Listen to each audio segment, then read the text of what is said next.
Okay, so I presume that you all went to the discussion where there was a review of the material on the test. The slides of the review are also on the Moodle site as well as the website. Sample exam is up there. We are here to answer questions. If you have any last minute questions as you review the material, send me a note, come by. Okay, so you only have like a day left. Tomorrow is the exam. Okay, so hopefully everything should be in place for you to understand what to review and so on. Okay, so I'm not going to talk about the test tomorrow. Instead, I'm just going to continue the discussion on file systems and just wrap that up because lab 3 is going to be based on this material. I want to hand it out soon, so I don't want to delay it until next week. There's no class tomorrow because of the exam. So I'll wrap this up today and then hand out the lab after the exam is done. And we'll have it well in advance. Okay. All right. So if you remember last time we were talking about file system organization. Right? Basically said I described first how disks work. And we were trying to look at how file systems optimize their placement of data on disks in order to reduce disk seek and rotational latency and so on. So we looked at contiguous allocation of disk space, which is used by very straightforward, simple file systems. And then we were looking at linked list and index structures. Okay, so in that context, where I left off last time was this notion of multi-level index files. Okay. So you have your file descriptor. This is the metadata, also referred as the metadata for a file. It is a block on disk where you store all the information about the file. Okay. Just as you have the process control block in memory where the OS tracks everything it needs to know about a process. The file system stores a file descriptor on disk which tracks everything you need to know about the file. Okay. This information here will include things like who is the owner or the creator of the file, what was the date the file was created, what was the date the file was modified last, what are the permissions of the file, what's the size of the file. Okay. So all of that information is stored in the file descriptor. And last but not least, you have a list, or in this case, an index of disk pointers. We'll say where are the blocks of the file stored on disk. Okay, so if you need to access block I, you're going to have to access this index to figure out the disk address of block I. Okay?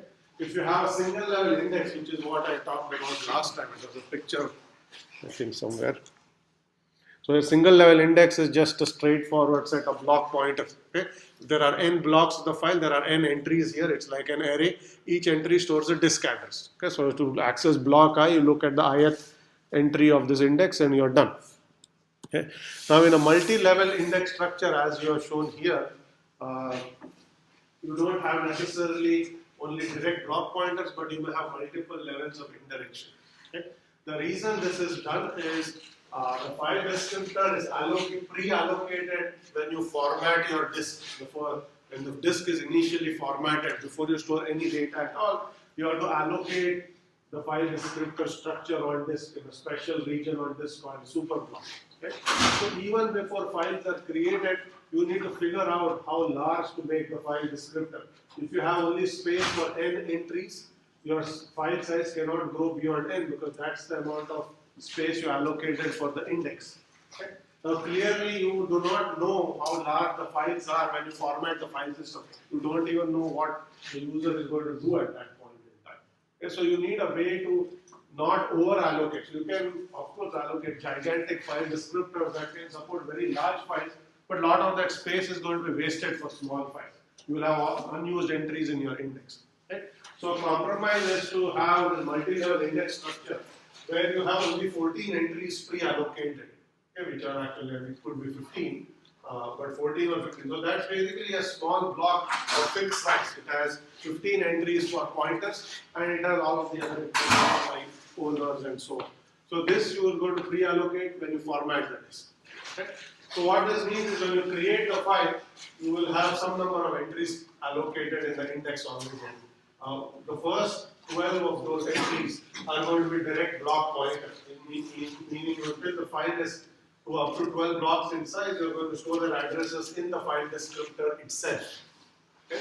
Now, if you have a file that has more than 12 blocks in size, okay, what you will do is you will basically use the first 12 entries to store the first 12 block addresses, and will allocate a block on disk on the fly. Okay, just as you allocate blocks for files, you're going to allocate a block for the metadata, which would be this block. And you'll put a pointer to this block here, and this is going to be another index file that can store the next 1024 pointers. Okay, so now you have space to store 1024 plus 12 blocks. Okay, if your file grows beyond that size, it means it is growing to a 1037 block, you are going to allocate another block here. Okay, this will be a double indirect block. What that means is, in this case, after one level of indirection, your block pointers. In this case, you will basically allocate this block, and you will allocate another block here, and second block, and you put a pointer to that. And this second block is going to have pointers to this block.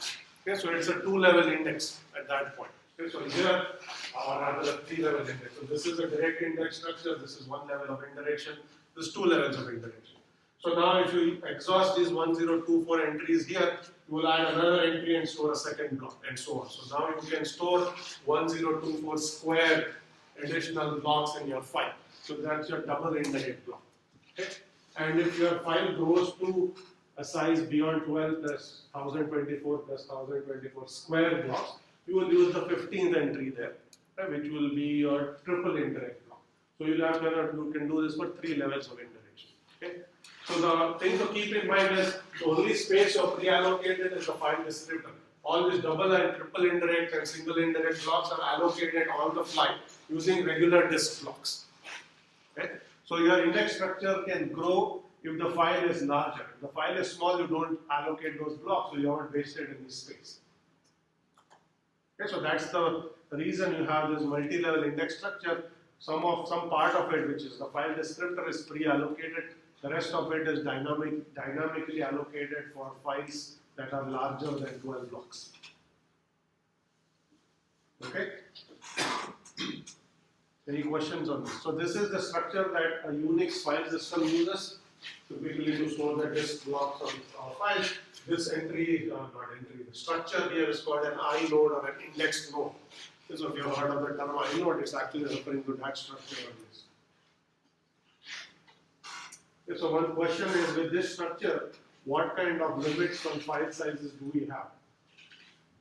What is the maximum file size you can store in a file system where you have three levels of indirection? Yes. So 1000 plus 10 per second plus 10 plus 12. Okay. Okay, so the question as to how large the file size is depends on how many entries or how many pointers you can store. What's the maximum number of pointers you can store? That's the maximum file size. Okay, so you can store 12 direct pointers in this structure. Okay, that's a file descriptor itself. Okay. Then you store one index block here, the single index that can accommodate another 1024 blocks. Okay. If your file goes beyond this, you are in the double indirect side of the index structure. That's this structure here. So this can store 1024 entries. Each of these entries points to another block, which itself has another 1024 entries. So this part of the structure stores 1024 blocks, or I can store 1024 square blocks. Okay. Okay. And if you have a triple indirect, which is not shown in this figure, you have another pointer that points to one block, that points to second block, that points to block pointer. Okay, so that is going to store three levels of indirection. That's going to store that many additional blocks. Okay, so a structure of that sort still has an upper limit of the file size, but as you can imagine, that limit is very high.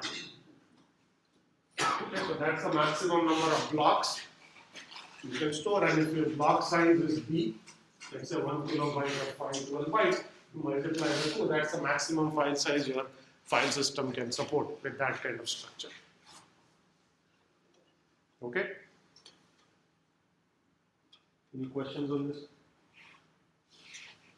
Okay, so you can ask why do all of this. Because I already mentioned you don't want to waste space by storing very large files. Okay, the other thing we have done here is we have exploited an observation that I made last time, which is most of the files on your disk are small. Most of the space on your disk is taken by a small number of large files. Okay, so if you typically go and look at what files you have on your disk, on your computer, you'll see that most files are going to be small, few kilobytes in size. Okay?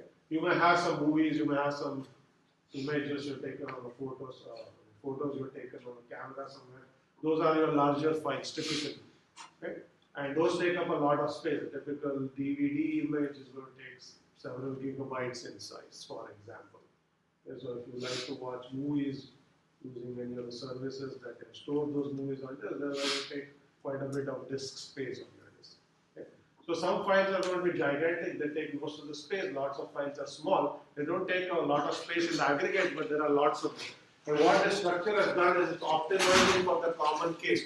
Okay, for small files, the access is very fast because you may not have too many blocks. Just access the file descriptor, you have your disk pointers, and you're done. You just access those pointers, and you get access to the data in the file. Okay, as the file grows progressively larger, you penalize the file progressively more by having multiple levels of iteration that you have to use to get to the data. Okay, so in double iterate, you have to access the file descriptor, then you access this disk block, then you access one of these disk blocks, then you actually access the data. Okay, that's 4 accesses. It's 1, 2, 3, and the 4th access. So just to get to any block, you have to make 4 disk accesses. But that's only for the very large files. It's okay to pay that penalty for larger files. For small files, you don't have to do this. The other thing to keep in mind is you don't have to have 4 accesses for each disk access because you can cache those blocks in memory. And the OS can fetch those blocks and cache it. So once you have gone through these 3 levels of interaction and you fetch this disk blocks in, it's in memory, so that all of the blocks here, you have the addresses stored in memory, you can just go access them. Okay, only the first time you access that block, you have to fetch it from this. Okay, so the Unix philosophy is optimized for the common case, which is the small files. Okay, and larger files, which are relatively uncommon, you can afford to spend a little more disk overhead to access them. Okay, so this balances your trade-off of trying to make accesses to small files fast and penalizing larger files. Okay, so the advantages, disadvantages, we covered some of this already. It's simple to implement. It's not that simple, but it's an index structure. Okay, so you can use an index to get to your files. Sequential access is still supported efficiently. You can just start reading your inode structure, and then once you have the inode structure, you just read the disk block. Random access also reasonably efficient. You have to may have to follow multiple levels of interaction, but at least you are not making a sequential scan. In a linked list, you have to sequentially scan the file to get to the ith block. You don't have to do that here. You may have to at most go through 3 levels of interaction and then you get to the okay? So small files are efficient, somewhat inefficient for larger files, but that's okay, they are relatively rare. Okay? File size is bounded, okay? That's the bound on the file size. Okay? And then it says what does the OS do to get more contiguous access. Although this allows you to scatter all of your blocks of a file on disk, you can certainly optimize performance by storing blocks of a file as close to one another on disk, so you reduce the seek overhead and so on. That is an optimization, it's not a requirement. Okay? This is not contiguous allocation, you can store your blocks whenever you want. Pick any sector on disk and you should be able to allocate it to a file. But the more close the sectors are to one another, when you access the file, you're going to actually have better performance by preventing long disk seeks, which we talked about last time. Any questions on this? Okay, the last point here is on free list management, which I'm going to talk about very quickly. Okay, so I already mentioned that the file system also has to track which sectors on your disk are unused. That is maintained using a bitmap. There's one entry for every sector on your disk, and if the bitmap shows 0, that means that sector is unused. The bitmap says 1 for particular sector, it says that the sector is in use. Okay, so typically you will have this is called a free space list, which is also a data structure that's stored on disk. Okay, when you boot your machine up, your file system is going to read this structure into memory. So as you create and delete files, it's going to manipulate which blocks are being used, which they are being allocated, which blocks are being freed up, and so on, and you manipulate that structure. Okay. Now, if you have very large disks, let's say your terabyte disk, you are going to have one bit for each sector, but that's still a lot of sectors on your disk. So this bitmap itself can become large.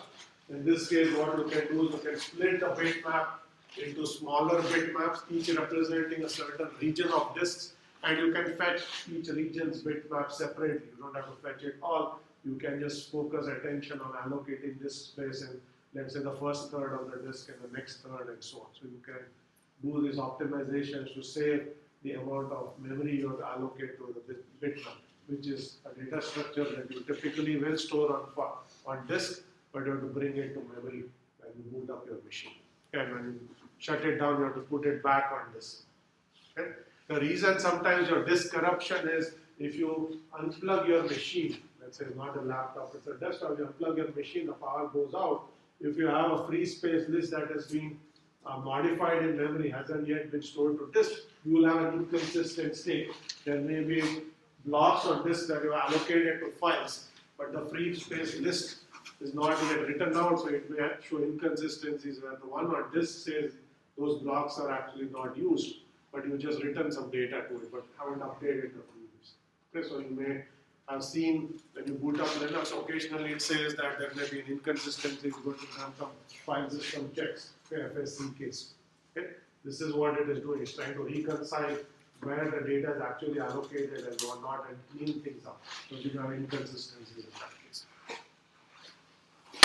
Okay, so if there are any questions, this is the time to ask, because I'm going to switch gears and talk about the next set of things in file systems, which is going to be block allocation and disk scheduling.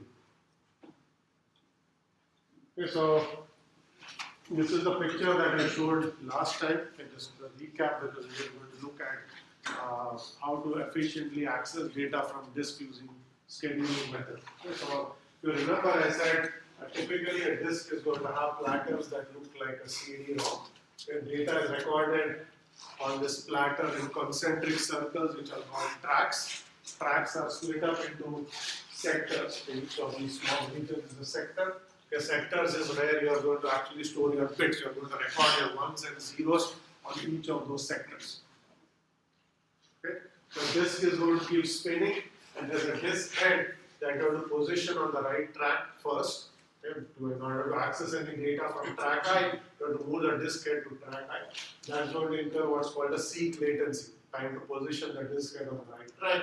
Then once you put the disk head on the right track, you have to wait until the sector that you are interested in reading spins by under the disk head. You can't read the data until that location is actually under the disk head. This is going to incur what is called a rotational delay or a rotational latency. It's time for the sector to rotate under the disk head. Okay? And then you have the transfer time, which is the time you're actually spending reading and writing. Okay? So the disk I/O time is the sum of the seek latency incurred for a request, the rotational delay, and the transfer time. Okay? The first two of those entries is wasted time. The disk is simply positioning the disk head and waiting for the right location to appear under the disk head. Nothing useful is happening at that point in time. No reading or writing can happen. Okay? Only the transfer part of the I/O time is where you are actually reading or writing. And so the first two entries are simply going to be overheads you have to pay in order to just to read and write your data. And just to show you some numbers, here are numbers from disks that are a few years old by now. We have terabyte disks. These are still talking about 200 gig disks, but not 200, 345-year-old disks. But the numbers tell you what the disk actually does. Okay, so let's take the first disk, which is a SATA disk. It says there are 16 platters. Okay, that means there are these 16 of these CD-like platters that are stacked one on top of another. Okay, inside that small disk, you have 16 of those surfaces. So you can record on any of those surfaces. Okay? there are 16,000 tracks per surface. Okay, so if you take anything that looks like a CD, you'll have 16,000 tracks on it. You can imagine if you had to draw 16,000 circles on the CD, how close the tracks have to be one another. Okay? So your disk head has to be very precise, okay, to orders of micrometers and so on. Because if you're a little bit off, you're going to start reading bits that are recorded on the next track, because each track is very close to one another physically, and the disk is spinning. Okay, so 16,000 tracks, typical surface, okay, on that is 63 tracks, sectors per track. So each circle has 64 chunks. That's the block that reading or writing at any given time. Okay. 512 bytes per sector, a half kilobyte sector, and then this shows you how quickly the disk is. So that's a 7200 RPM disk. It's spinning 7200 times every minute. Okay, so that's the speed at which the motor spins that disk. Okay, the faster that it's going to spin, the lower your rotational latency. Okay, because it's going to spin faster, so if your disk head is not positioned on the right sector, you have to wait less because it's spinning faster before the disk head appears. Okay? Average seek time 4 milliseconds. Okay, so that's basically saying that that's the tax you are paying on any request. No matter how much data you're trying to read or write, the average seek time is going to be on the order of 4 milliseconds. Okay? You'll see that the average rotational latency is also in the same ballpark, 2 to 4 milliseconds. Okay? So this should tell you that anytime you do disk I/O, you're going to waste around 8 milliseconds, 6 to 8 milliseconds. Okay? The rotational latency and the transfer time, as I said, are wasted time. Okay? So 8 milliseconds is gone just to position the disk at the right location. Okay? So that is why disk I/Os are slow. Because every I/O is going to incur that overhead where you cannot do anything useful until you position the disk at the right location. Okay? Once you position the disk at the transfer time is quite fast. As you can see, once you are at the right location, you are reading or writing at 78 megabytes per second. That's a high speed. Okay? But in order to get there, first you have to incur a seek and a rotational latency. Okay? And then in buffer size, you won't worry. There are disk caches on your disk which are going to store some extra data. You can do read ahead optimization. We'll come to that. Okay? These are numbers for a 3.5-inch disk that you can buy. Okay? The typical numbers, 2.5-inch disks also look the same. If you have a laptop, you're typically going to look at a 2.5-inch disk. If you have a desktop or a server, you can put bigger disks, they have more capacity. Okay? So what I'm going to do now is with that in mind, we are going to look at some disk scheduling techniques. So our goal is to somehow reduce the overhead we were going to incur on each I/O. Somehow we want to reduce the seek time and the rotational latency that you are going to incur. And this is up to the file system as to what techniques it is going to employ, or the OS itself as to what techniques it is going to employ to reduce those overheads. Okay, so here are some mechanisms that could be used. Okay. You can make your disk smaller.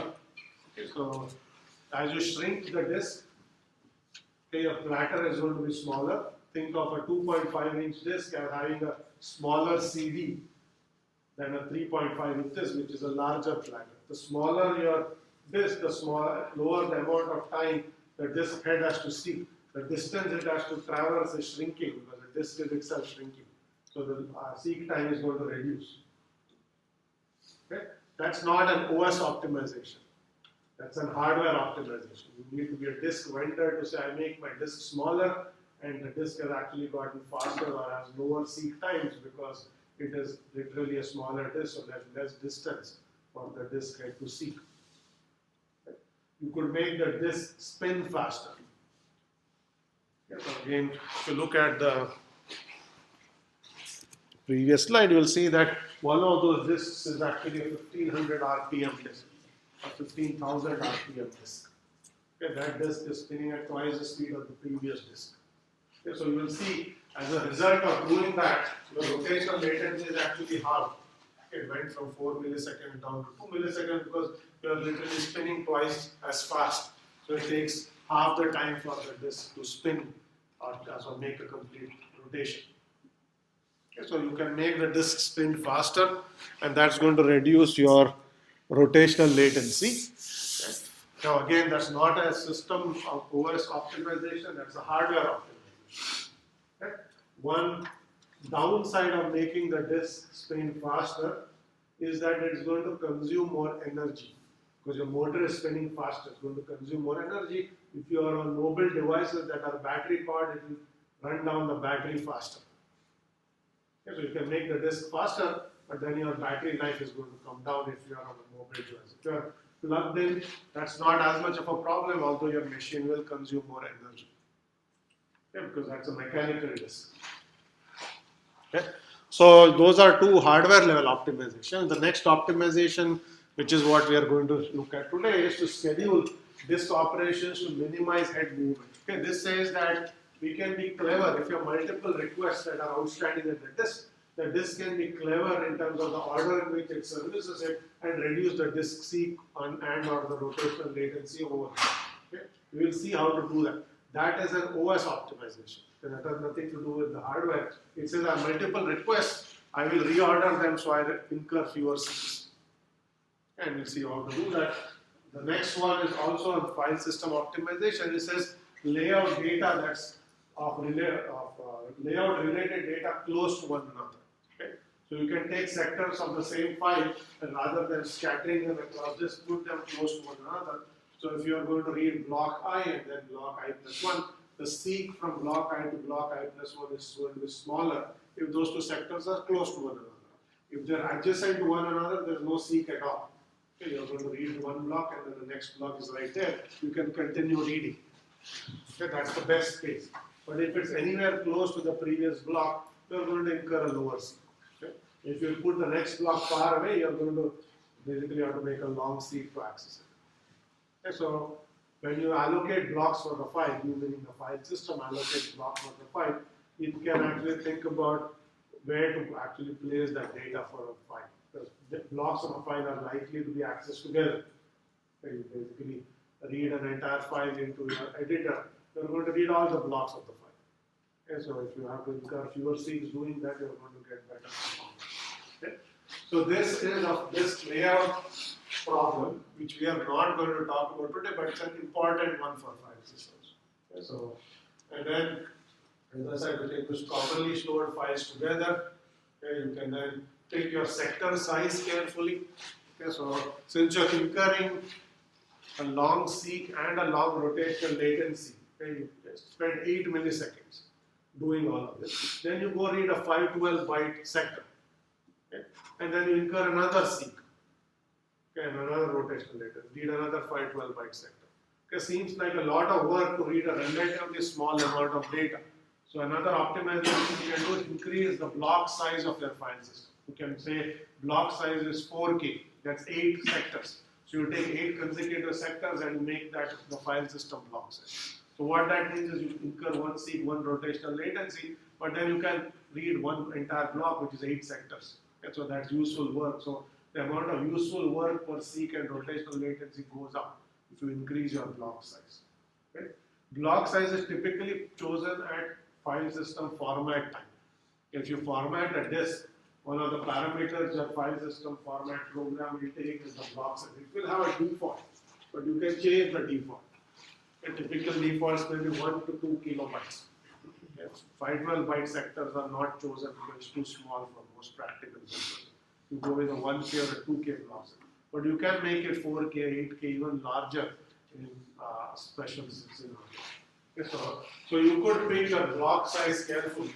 Okay, I'm going to say block size, not sector size, because sector is a hardware concept. That is what the hard disk provides.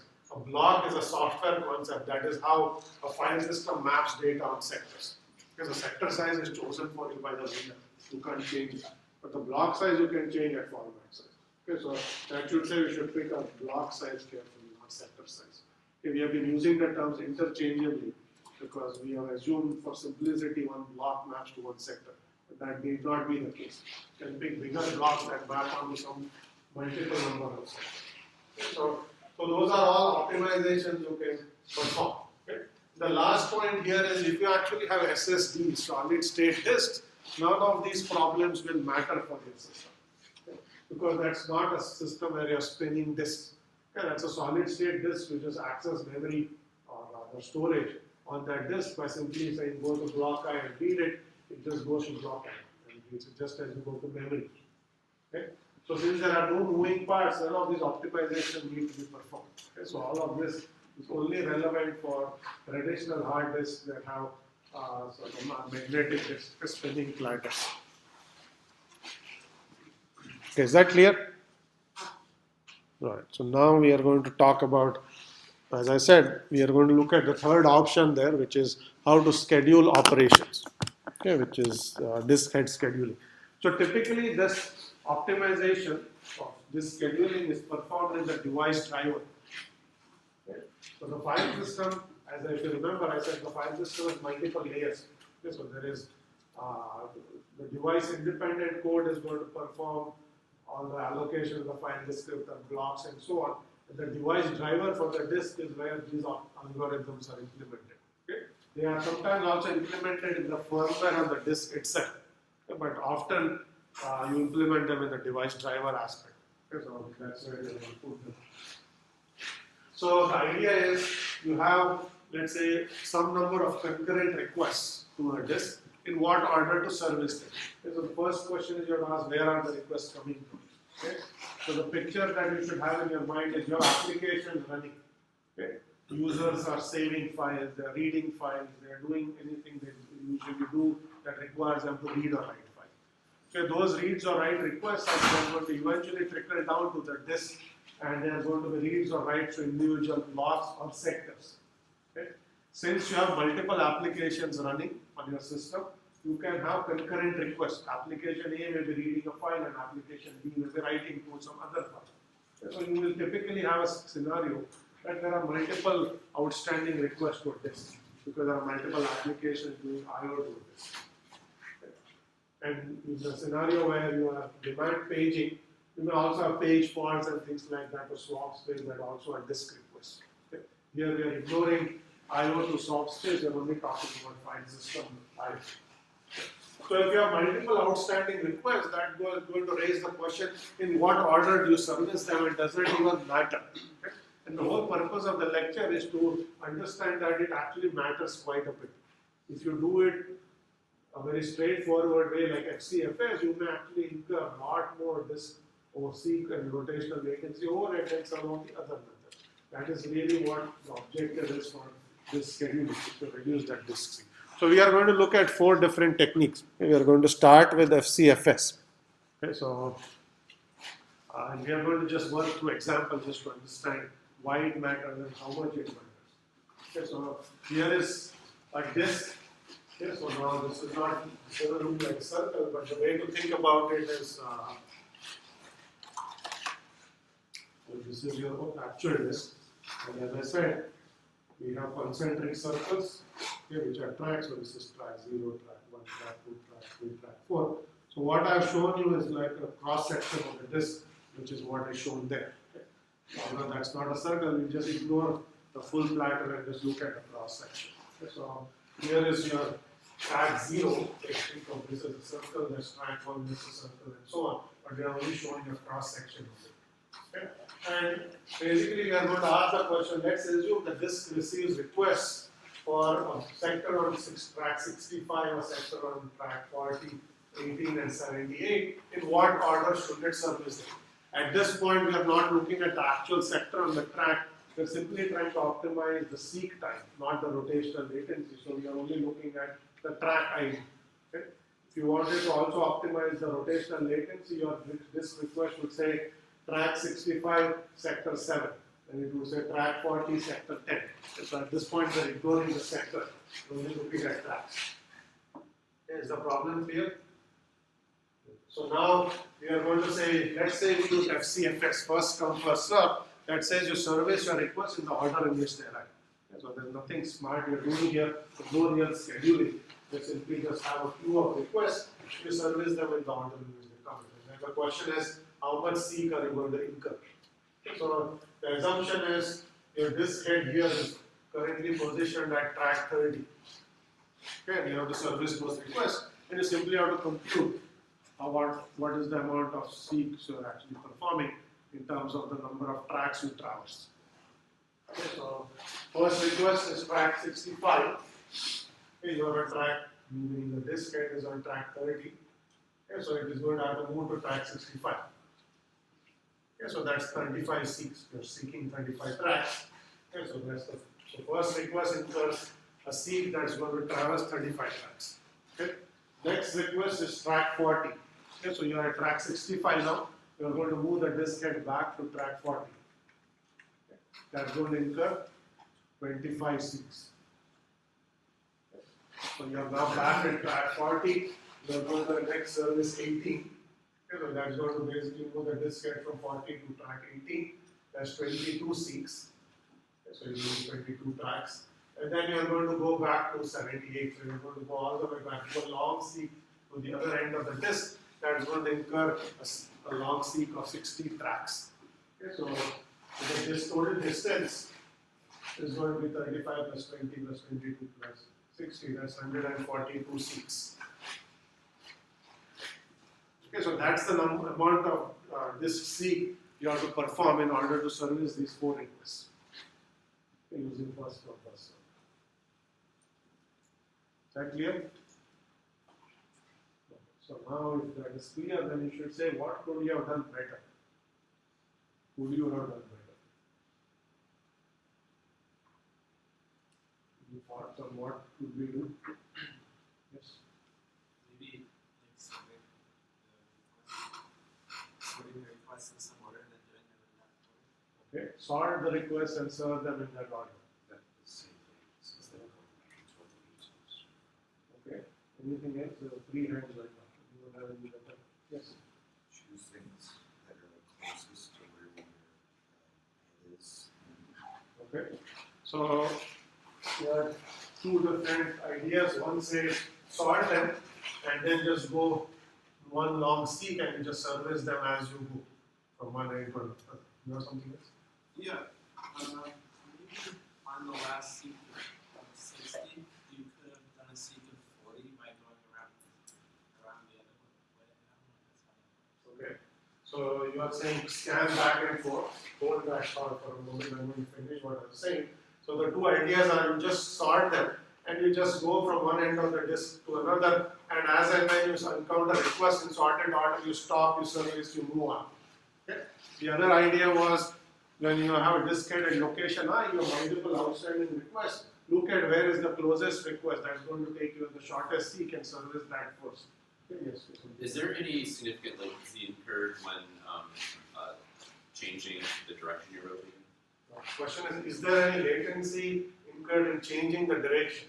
Okay, so there is a small latency. Think of it as you have a car, right? So you're driving in one direction, you actually have to literally stop, put your car in reverse and then go back. So you basically have to stop, the motor is going to flip and then start travel. It's a mechanical disk, it has the same concept. But not a whole lot. We're going to ignore the time it takes you to turn back. Okay, so we're just going to assume it stops and then you're going to just start traversing in whatever direction you want. But there is a little bit of latency.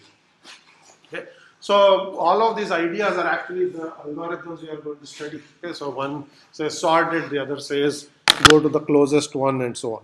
Okay, so first one is called shortest seek time first. This is a greedy algorithm. This does exactly what was mentioned here, saying you take a look at all your outstanding requests. Okay? Look at where is the disk head. See what is the closest request and service that. That's the closest request is the one with the shortest seek. That is why it's called shortest seek time first. At each point, you're greedily going to say, where is the next closest request with respect to the current disk head, and that's the one you go and service. Okay, so that's the one that's going to, of all the outstanding requests, that's the one that takes the smallest number of seeks, or the shortest seeks, not the smallest number. It's only one seek, but it's the shortest seek. Okay, so this is a greedy approach. Okay, so it says always go to the next closest request. So we have the same set of requests as before. This head is still on 30 when you start off. So you are going to say you have tracks 40, 80, 65 and 38. You are on track 30. What's the closest request? Okay. Closest request is going to be track 40. That's only 10 tracks away. Okay, so you go service that request. So you are done with track 40. Okay. Then you say, now that you are at track 40, you have 3 outstanding requests, nothing else has come in. Where is the closest request again? Okay, so you will see that if you are on track 40, okay, track 65 is 25 tracks. Okay. Track 18 is 22 tracks. Okay, so you are going to go service track 18. Okay, that's going to incur your sync of 22. Okay, so now you have the other 2 requests remaining. Okay, then if you are at track 22, 65 is closer to you than 78, you will go service 65, then you service 78. Okay, you're done. Okay, so if you now add up the seeks, you are now down to 92. Okay, previously, you were, your distance you traveled here was 142. Okay, so you are now down to 92. So you are actually reduced, improved your performance by almost 30%. Okay, so your slow seeks, you improve the performance by 30%, your disk feels 30% faster, users, applications see 30% better performance.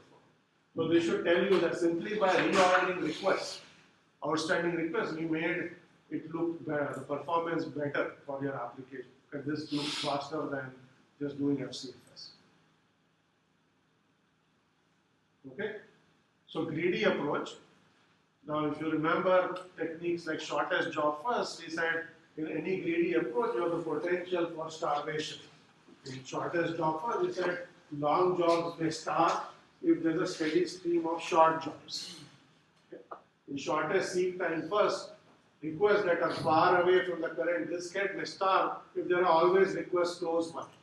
Right? So if you are in somewhere in the middle, okay, let's say the disk head is somewhere in the middle, you have a request either at one end of the disk or another end of the disk, and there are lots of little requests, not little, but closer requests that are scattered close. You are just going to do small seeks back and forth, and you will never go all the way back to the end of the disk, because that seems like is always as a closer request to you. Okay, so requests may starve in this case. Okay, like in any greedy approach, the steady stream of arrivals, okay, the requests that are at extreme ends of the disk or furthest away from the current disk head may stop. Okay? Any questions on this? Yes. So to start, if like there's a bunch of these jobs that were all globally close together, they just like So if you have IO requests, they're not jobs as much as requests, but yes, what you're saying is true. If you have requests that are just keep coming in, that are close to the current disk, you're just going to do the small seeks back and forth and never do a long seek to a far away request. And so that's really the problem with this approach. There's no getting around it. You will starve some requests until you get to a point where there may be a lull in the request arrivals, you can go and do a long seek. Okay? So there is potential for starvation here. Okay, so the next one is the idea where we sort requests and service them in sorted order. This algorithm is called scan. A better way to understand it is it's also called elevator scheduling. Okay? This is how elevators work. Yeah, if you think of an elevator going up and down, if elevator did FCFS, you would be in trouble. And the way elevators work is they just start scanning, they go up, and they make stops at each floor where there's an outstanding request, somebody wants to get off or get on, and you keep going up. Until it reaches the top, it reverses direction, it goes down, it continues to serve any requests that are now. So if somebody press the button to get on or get off, it makes stops, it goes all the way down. So an elevator just keeps scanning from the bottom floor to the top floor, and it makes stops, and whenever there are anything to be serviced on that floor, and you reverse direction. Same thing is what is done here. Essentially, sorting requests means that you are going to, when you are scanning from the outer inner tracks to the outer tracks, you just make stops whenever there is an outstanding request, service the request, continue. Then you go all the way to the end, you reverse direction, then do the same thing in the other direction. Okay, so that's how you are going to schedule your request. So this is called scan, it's also called elevator scheduling because it does exactly what elevator does. So if you have your order of requests here, waiting for the same request, okay? You are on this track 30. Okay? Now in this case, you need to know which direction you are going first in order to figure out how to service. Okay? So let's assume you are actually scanning outwards at this point in time. So you are at 30, you are going to go the other way. So you are going to go to 40 service rate, you are going to go to 65 service rate, you are going to go to 78 service rate. Okay. So at that point you have a choice. You are at 78, okay, you can continue to scan all the way to the outer track even though there are no requests, and then go all the way to the end and then reverse direction and come back. Okay. Or you can say there is nothing more to do. There's no reason to go all the way to the end just to reverse. I can just reverse direction. Okay. This is the same thing what elevators will do. If they are going up, okay, if they have reached the floor where there is the last request, they have an option of going all the way up and then just reversing direction. But sometimes they will not do that. They will just reverse direction and start going down. Okay. So if you have this full scan, you are going to go from 78 all the way to 100, turn back and then go all the way to 80. If you turn right there, then you don't have to do that. Yeah, so this is going to give you two variants of scan. One is a full scan, the other one is called circular scan where you change directions immediately. Regardless of whether it's a full or circular scan, for the case where it starts, you can measure it first. Yeah. When it gets to 18, you can always just read the session. So if you the same thing would have happened if you are servicing this request, but you are going the other way, you would go to 18. At that point, you would say, is there any more outstanding requests? Should I go all the way to 0 and then change directions? This is like your elevator comes to the lowest level and then changes direction, even though nobody has pressed the button that indicates you have to get on or get off. Or you could just change directions at 18 and you start scanning backwards. Okay, so you have these two variants. Depending on the two variants, you may have to add some additional overhead. So this one is saying you are going to be smart. If you reach 78, you will turn back. So you don't need to do it. So that's your order of seats. Okay.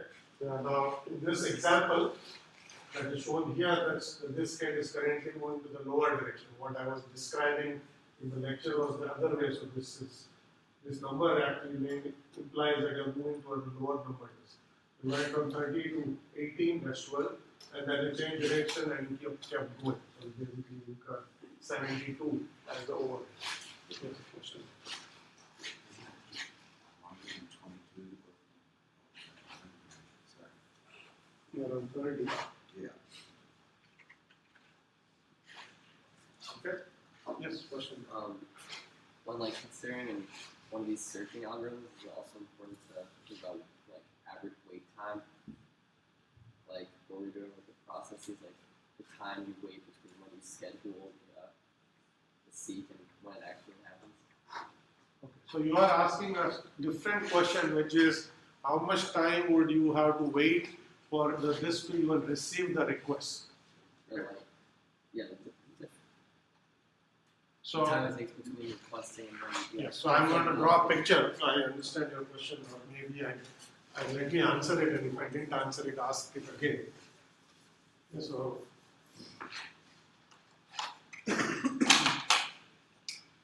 here you have an application. Okay, so then this is your OS. That's your disk. There is a queue of requests at the disk that are being serviced. Okay, typically what users are going to see is the time it took you to issue your request to the time you actually got a response back from the disk. Okay? Now that latency is somewhat different from what we are seeing here. What we are measuring here is simply the requests have already arrived at the disk. All you are asking is how much time does it take you to service those requests and send responses back. But there is additional latency here that you are going to incur, which is all the processing time the OS has to perform, or the file system may have to go look up index structures and so on. And you may actually have waiting here. The disk driver may not immediately take the request and send it off to the disk. It may batch them and send them in small batches. So there's additional waiting time inside the disk driver. We have ignored all of that. All that we are looking at here is what is the disk latency.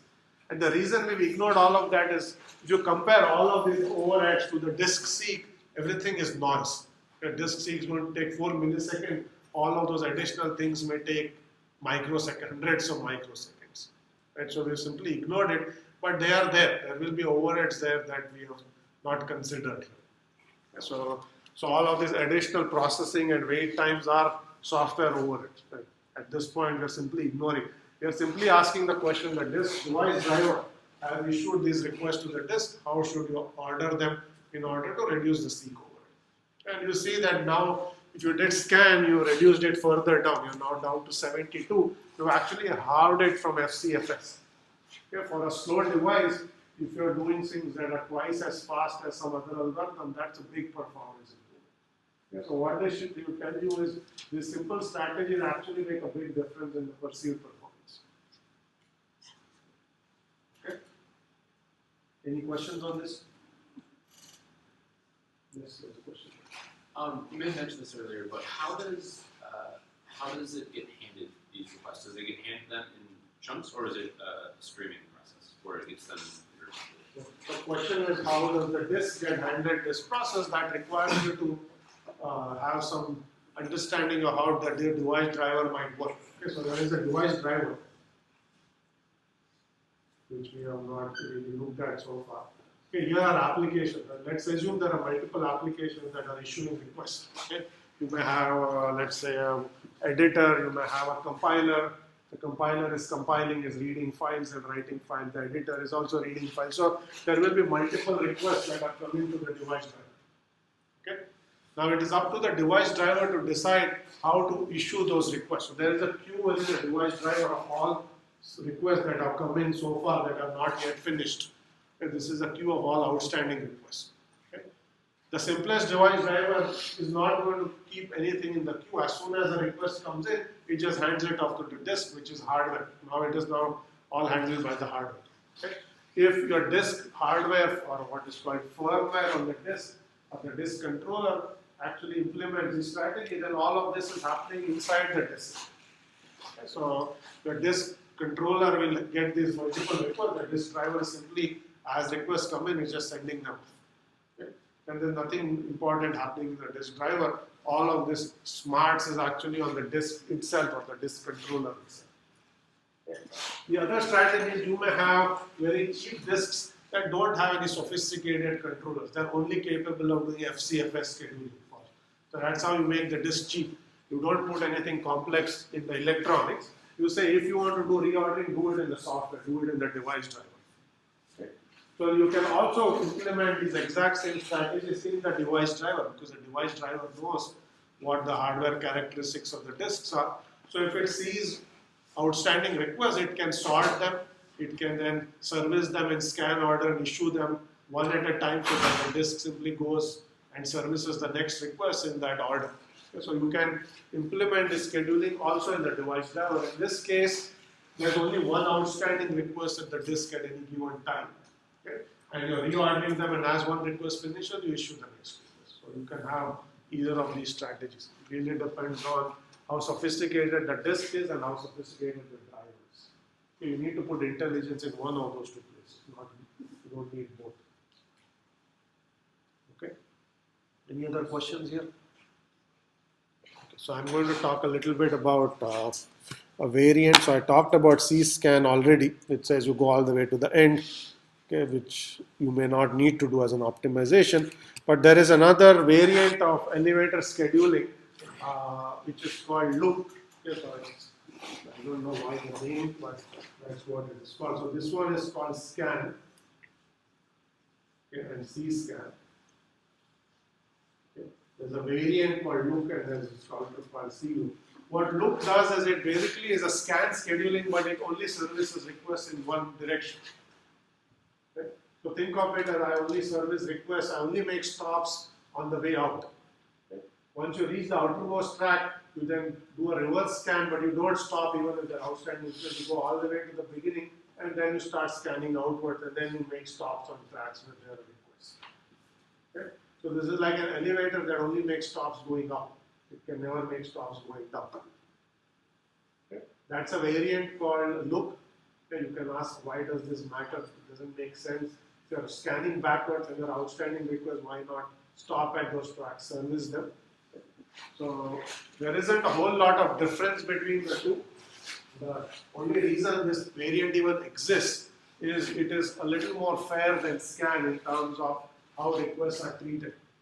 Okay, so in some sense, whenever request comes in that are at extreme tracks, the innermost tracks or the outermost track, they may have to wait longer than requests that are in the middle, because it's on an average your head is going to be somewhere in the middle of the track. So it takes shorter seeks for requests that are closer to the head than that are further out. Okay? If you actually service requests only going outwards in one direction, as loop does, everything becomes more fair because the wait time for requests becomes more uniform. And the wait time for scan, the wait time for requests that are at extreme ends is longer than wait times in the middle. Okay? If you are in any tall building, you will observe that if you are at a higher floor and you press the elevator button, it always takes longer than if you are somewhere in the middle, because the elevator has to traverse. On an average, it may be anywhere. If somewhere in the middle, it takes longer. Yes, question. What is C-scan? Okay. So scan is basically you are going to service request. C-scan simply says I don't go all the way to the end before making the turn. I stop at the outermost request and I turn back. Okay. So I think that's basically what C-scan is saying.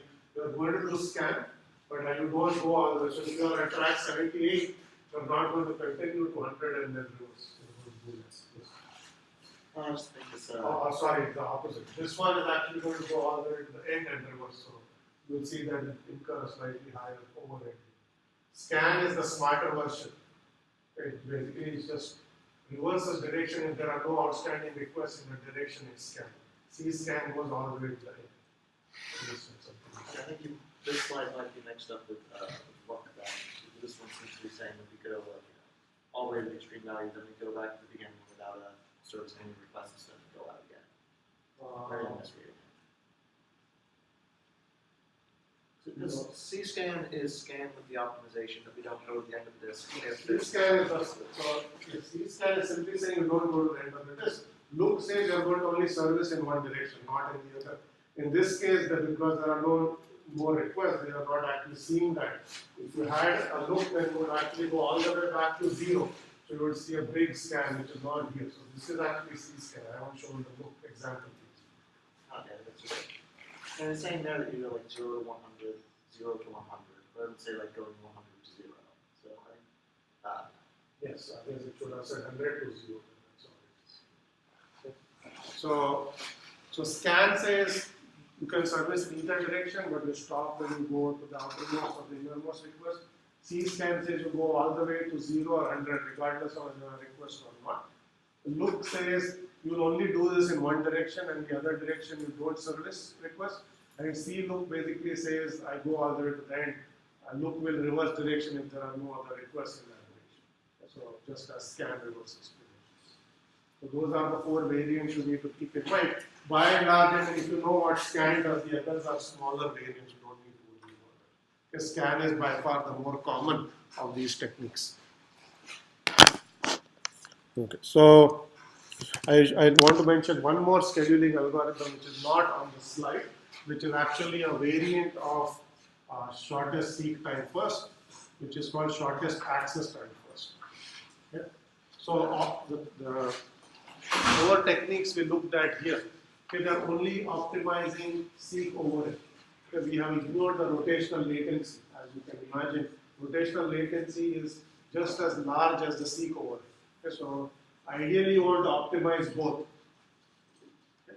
And what shortest access time first does is it's a variant of shortest seek time first, where you service the closest request, which is the request that's basically the smallest seek plus rotational latency, not the smallest request in terms of seek. Okay, so this is best understood with a picture. It is this way. Okay. So let's say, so this is SATF, which stands for shortest access time first. And let's say there are some tracks, that's your disk head, and let's say you have a request here, a request here, a request there. Okay. So what SATF will do is it will not just say what is the time it takes me to get to this track versus that track. It's going to say what is the time it takes me to actually service that request, which is the time to move to that track and the time for you to wait until the sector spins by. Okay? And so what is the time it takes me to go from here to here and actually start servicing that request? What's the time it takes me to go from here to here and actually start servicing that? And you'll pick the one that is the shortest from both a seek perspective and a rotational latency perspective. So that's the access time. So this is the only algorithm that is optimizing both the seek overhead and the rotational latency. The other three ignores the rotational latency altogether. Yeah, this one optimizes both. So in some sense, it is going to do better than the others in terms of overall performance. Okay? Now the way you actually figure out which is the shortest one is this problem actually boils down to what is called the traveling salesman problem. You have taken 311 algorithms, you probably have heard TSP, the traveling salesman problem. So this is traveling salesman problem in the disk world. Because all you're saying is, here is a disk head, these are the 3 places I need to visit, what is the shortest path from here to here that will service them all? Okay, in terms of the path, the distance of the path is the sum of the seek time plus the rotational distance, shortest path in terms of time. Okay? So to implement shortest access time first, you have to actually implement the TSP algorithm on your disk and take all the requests, run a TSP and say that's the next one I'm going to service. If new requests come in, you basically modify your TSP and then you have a new path to service them. Okay? Is that clear? Any questions on this? Yes. Still don't understand the math. Is it more uniform or something? So I think that point actually refers to look, as I was mentioning, not to C-scan. So there's a little bit of confusion here that should have been a look bullet that seems to disappear. So this part is C-scan, so whatever we talked about. This part is look, it's only for look, not for this alone. So the reason it is more uniform is, as I said, in scan or C-scan, you are actually, if you are on the extreme ends of the disk, you may have to wait longer than you are in the middle. Okay? By not favoring the middle one, because you are doing the full reverse scan, it makes the wait time more uniform. That's really the insight.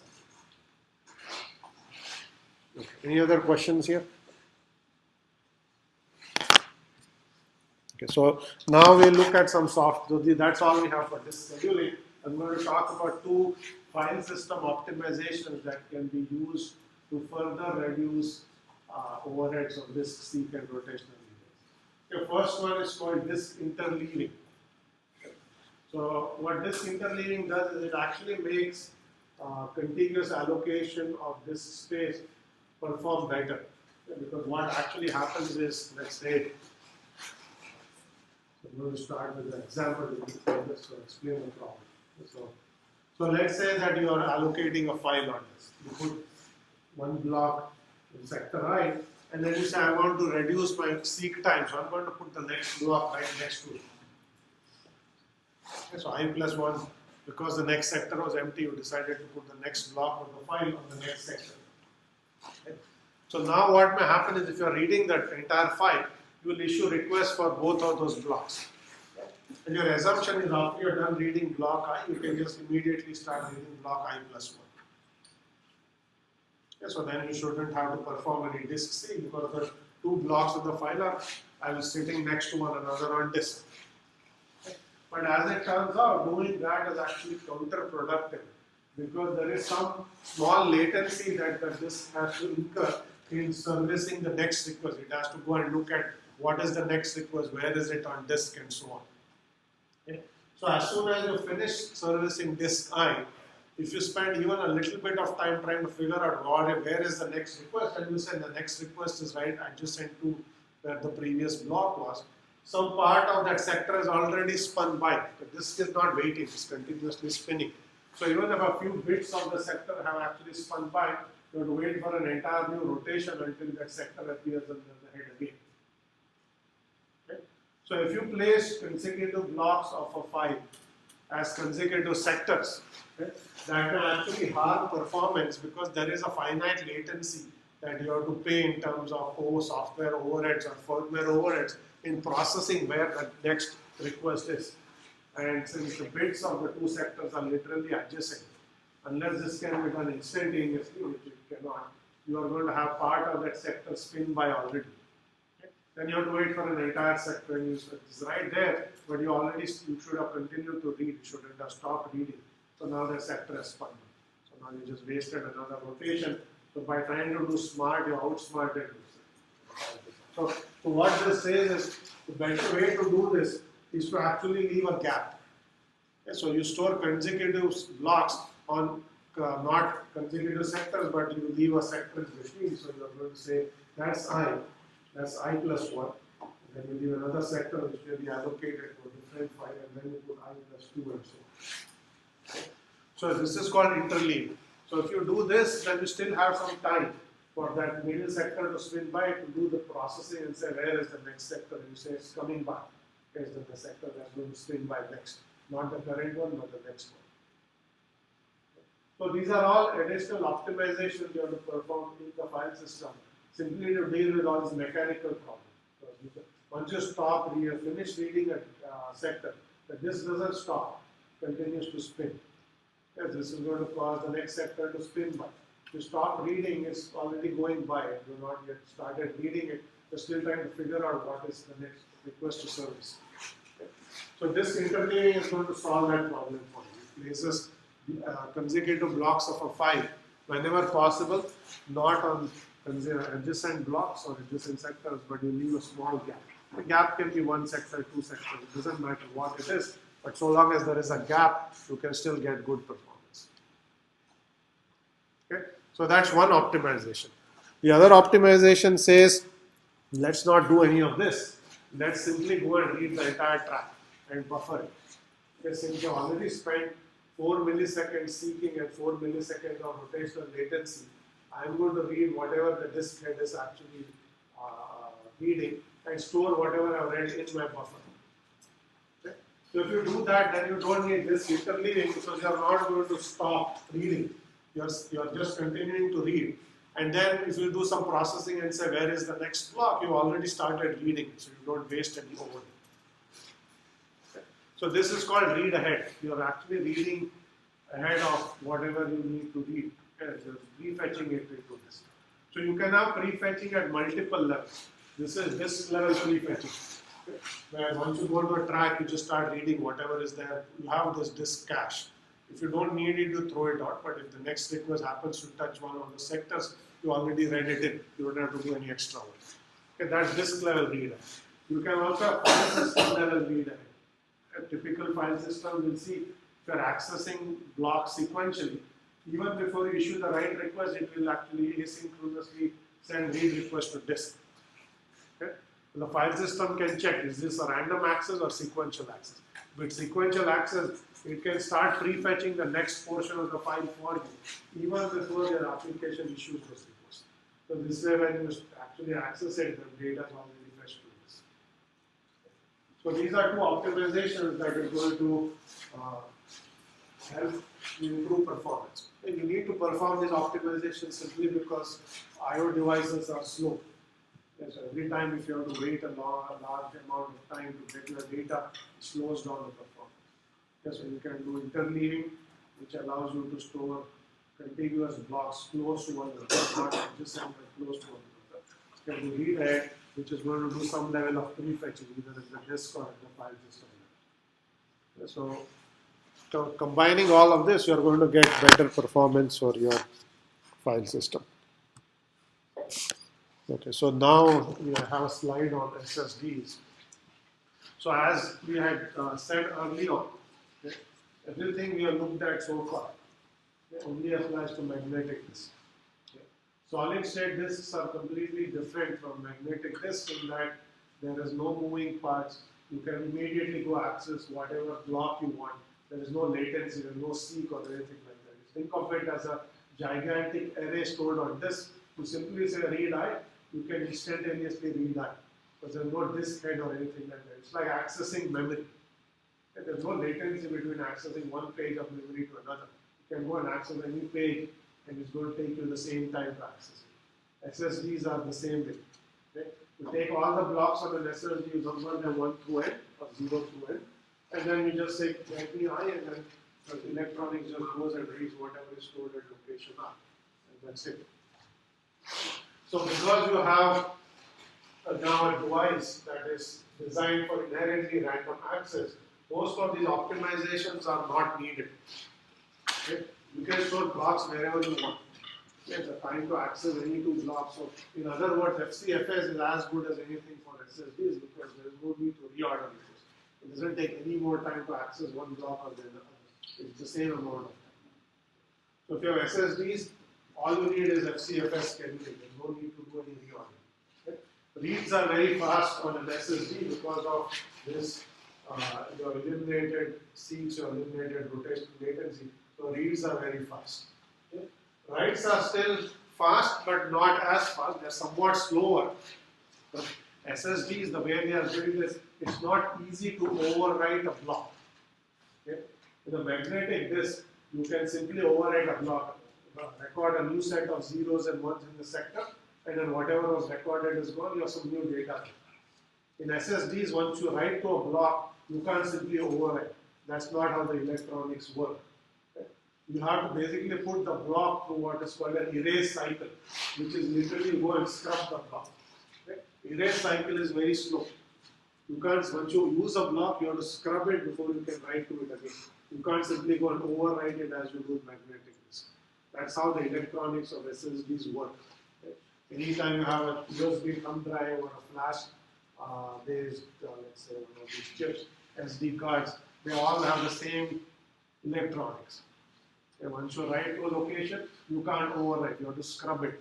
And by scrubbing, I mean you have to put it through a slow erase cycle, which goes and resets all of the cells in there back to the state where you can write to it again. Okay? So writing to a file is going to be slower because let's say you read a file, let's say Java source code or C source code, to make some modification, you hit write. You can't go take that data and put it back to blocks where you read it from, because that's going to be a slow erase cycle. Okay? You are better off just taking those blocks and marking them for erase and storing all of the data to some new locations to this.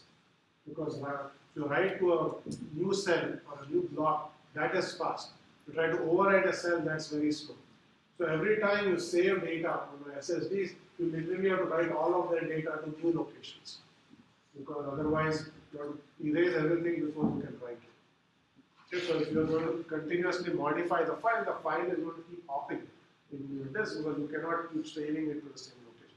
And all of that old data blocks, you have to send it into an erase to and slowly keep erasing it and then putting it back into the free list. Okay. So these are all additional optimizations you have to perform. And this erase cycle is essentially garbage collection.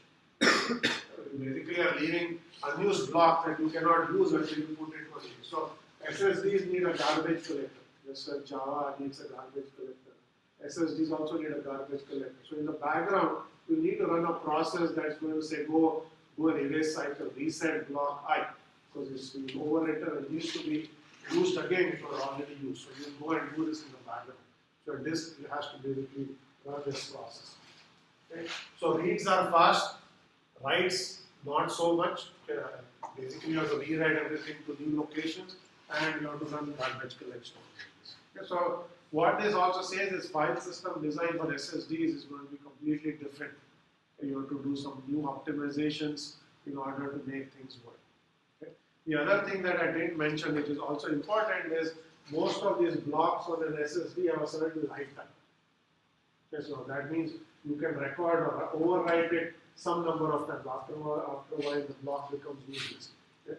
So they have techniques called wear leveling, where you don't try to write to the same block over and over again. You see if there are blocks that haven't been used, you try to use them first. So you age all of them at the same rate. Okay? None of this is relevant in magnetic disks because you can overwrite a block as many times as you want. Okay, the disk fails and its motor is going to fail. Eventually the motor is going to run out and your disk is going to stop. The magnetic part of the disk is not where the problem lies in hard disk. But in SSDs, these problems do crop up. If you start overwriting block 0 over and over again, eventually it's going to run to its limit and then block 0 becomes useless.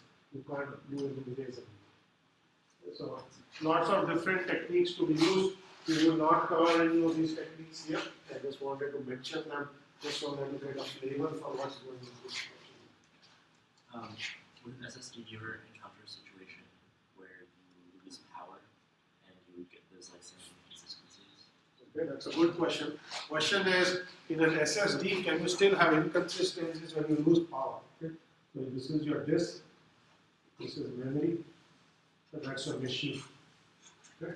So the inconsistencies in your file system come about because there is unwritten data in memory that you haven't yet written to disk. Whether the disk is an SSD or a magnetic disk is not important. You will have inconsistencies in either case. So let's say you have a free block list. Okay? Your bitmap, you read that into memory. You allocated 2 of those blocks to some file. You wrote those files. You have not yet committed the bitmap to disk. It's still residing in disk. It's modified. The one on disk is older than the one in memory. Power goes out. You have an inconsistency because there are 2 blocks that you have allocated. The bitmap in memory is gone because the power is gone. The one on disk says that those 2 blocks are actually unused, but you use them. So you basically are going to get some corruption. So inconsistencies are going to be a fact of life because you try to cache things in memory for performance reason. You don't always write them out instantaneously. If you have unwritten data, unwritten disk data in memory, power goes out, the file system is going to be in an inconsistent state. So whether that's an SSD or a hard disk is not material in that. Okay, next question. How long is the life cycle of? How long is the life cycle of an SSD? Technology has improved to a point where this doesn't become important anymore. This also lasts few years, like hard disks. But early versions of SSDs, if you actually don't do this aging, uniform aging of all the blocks, some blocks can wear out in a few months. Some blocks become unusable because you overload them a lot, and then other blocks are unused. Okay, so it's not that the whole disk is going to die. Parts of the disk become unusable, and then the software has to make sure you cannot use that for anything else. So, like at some point in the future, you're gonna lose something. You will not lose data, it is just that those blocks cannot be erased anymore. Let's say you can erase a block 100 times. Okay, that's a limit that the hardware imposes. If you erase some block 100 times and some other blocks are only being erased 10 times, this block is dead, it cannot be used anymore. But other blocks can still be used. So but at some point, all the blocks. At some point all the blocks will die, at that point the disk is gone. But the assumption is that lifetime is longer than the lifetime of your machine. You will buy a new machine well before that. So it's fair to say that there's no like catastrophic failure with a solid state disk. Like you still be able to use the disk, you just be able to write to less. So there can still be catastrophic failure. Electronics can certainly fail, but there is also this whole gradual wearing of the disk where some parts die faster than others. The magnetic disk, you may also have catastrophic failure when the converter dies, and then your disk cannot spin to it. Alright, last question and we are going to stop. Can you read the deadlock? Yeah, you can read whatever you wrote last of the deadlock. You can't overwrite it. Okay. It becomes a write. Okay. So we'll stop here. As I said, exam tomorrow. If you have questions, come ask me today. Oh, you see,